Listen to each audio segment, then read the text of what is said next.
Hi friends, ഞാൻ ഇന്ന് എൻ്റെ വീട്ടിലാണ് കേട്ടോ ഉള്ളത്.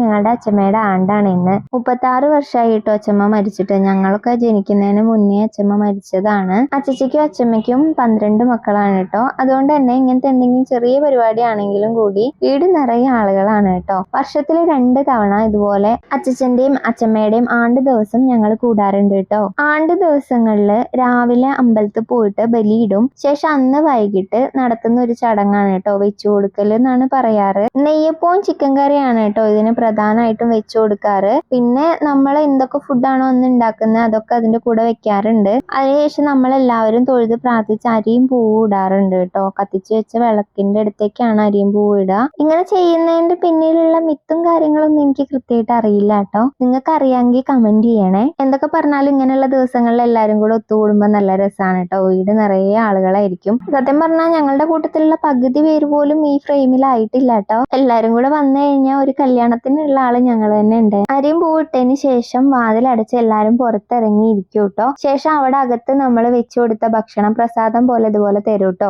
പ്രസാദമൊക്കെ കഴിച്ചതിന് ശേഷം ഞങ്ങൾ കുട്ടികൾ സെറ്റൊക്കെ കൂടെ നിലത്ത് നിരന്നിരുന്നിട്ടാണ് കേട്ടോ കഴിക്കാറ്. ഇത് എല്ലാ പരിപാടിക്കും ഇങ്ങനെ തന്നെയാണ് കേട്ടോ. ഞങ്ങൾ ആദ്യമേ എല്ലാരും കൂടെ നിരന്നിരിക്കും. ഇതൊരു രസമാണ് കേട്ടോ സത്യം പറഞ്ഞാല്. പിന്നെ ബാക്കിയുള്ളവരൊക്കെ ഡൈനിങ് ടേബിളിലും അവിടെയും ഇവിടെയൊക്കെ ആയിട്ട് സ്ഥലത്തിനനുസരിച്ച് കഴിക്കാറാണ് കേട്ടോ. എല്ലാരും കൂടി ഉള്ളപ്പം ഇങ്ങനെയൊക്കെയല്ലേ നടക്കുള്ളൂ.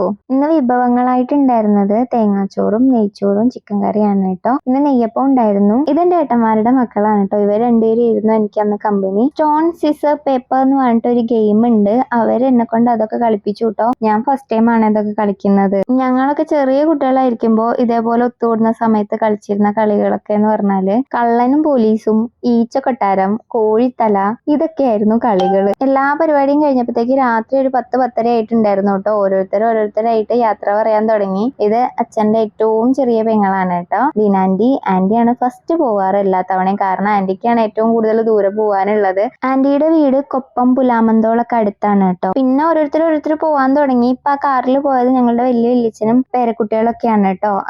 അതിലൊരാള് കേശുട്ടന്റെ ബാലവാടിയിൽ ഒന്നിച്ചാണ് പഠിക്കുന്നത്. ഫ്രണ്ട് പോയതിന്റെ സങ്കടത്തിൽ നിൽക്കുകയാണ് കേട്ടോ ആള്. ഇത് അച്ഛന്റെ രണ്ടാമത്തെ പെങ്ങളാണ് കേട്ടോ, പ്രശ്നാൻറ്റി. അവരുടെ വീട് വഴിക്കടവ് മണിമൂളിയാണ് കേട്ടോ. അവർക്കും കുറച്ചധികം പോവാനുണ്ട്. അങ്ങനെ ചടങ്ങിന് വന്നവരെല്ലാരും തന്നെ പോയി. പിന്നെ ഞാനും കേശുട്ടൻ ഒറ്റയ്ക്കായി കേട്ടോ. ഞങ്ങൾ കുറെ നേരം കളിയൊക്കെ കഴിഞ്ഞിട്ടാണ് വീട്ടിൽ പോയത്. അപ്പൊ ഇന്നത്തെ വീഡിയോ ഇത്രയേ ഉള്ളൂ. പുതിയൊരു വീഡിയോ ആയിട്ട് വീണ്ടും കാണാം. അതുവരേക്കും ടാറ്റാ.